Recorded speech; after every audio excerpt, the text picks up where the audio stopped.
กรมตำรวจคุ้มขังรัฐสร้างกระทรวงป้องกันความสงบเผยแพร่เสื่อมซึมกฎระเบียบพรรคประชาชนปฏิวัติลาวสมัยที่ 12 ในวันที่ 15 กรกฎาคม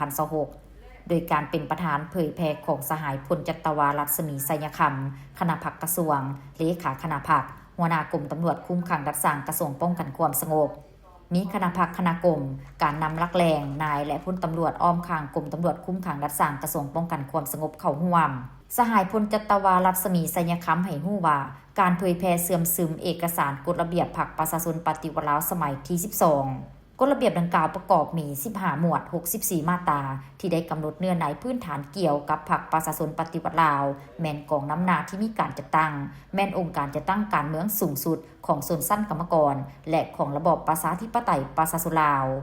เป็นตัวแทนที่จงรักภักดีอย่างเสมอต้นเสมอปลายต่อสิทธิและผลประโยชน์ของชนชั้นกรรมกรสาวพัวแห่งงานลาวบรรดาเผ่าและของชาติลาวทั้งหมดพรรคประชาชนปฏิวัติลาวก่อสร้างและปรับปรุงตนเองตามหาหลักการ3ทิศ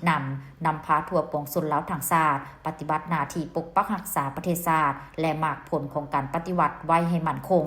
สร้างการหันเปลี่ยนใหม่ที่แข็งแรงลึกซึ้งและหอบด้านให้แก่การบูรณะระบอบประชาธิปไตยประชาชนก้าวขึ้นสู่สังคมนิยมอย่างหนักแน่นเฮ็ดให้ประชาชนหังมีผาสุขประเทศชาติมั่งคั่งเข้มแข็งสังคมมีความสามัคคีเป็นปึกแผ่นประชาธิปไตยยุติธรรมและสีวิไล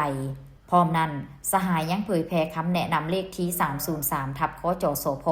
ว่าด้วยการจะตั้งปฏิบัติกฎระเบียบของพรรคสมัยที่ 12 ซึ่งเป็นการแนะนำอธิบายบางเนื้อในคำศัพท์และบางประโยคคำเว้าที่กำหนดอยู่ในกฎระเบียบพรรคอย่างจะแจ้งเข้าใจง่ายสามารถเป็นบอนอิงในการจะตั้งปฏิบัติเวียกงานต่างๆได้อย่างทันการฉะนั้นแล้วพวกเฮาสมาชิกพรรคทุกสหายจงได้ซื้อสู่น้ำใจหักเสื้อแผงศาสตร์หักระบอบประชาธิปไตยประชาชนยึดมั่นต่ออุดมการณ์อันแน่นอนของพรรคห้ามเฮียนเอาทัศนะคุณสมบัติสิ่งธรรมปฏิวัติดำเนินภารกิจเปลี่ยนแปลงใหม่หอบด้านที่มีหลักการของพรรคปกปักรักษาประเทศชาติไว้ให้มั่นคงก่อสร้างระบอบประชาธิปไตยให้บรรลุตามจุดหมายสังคมนิยม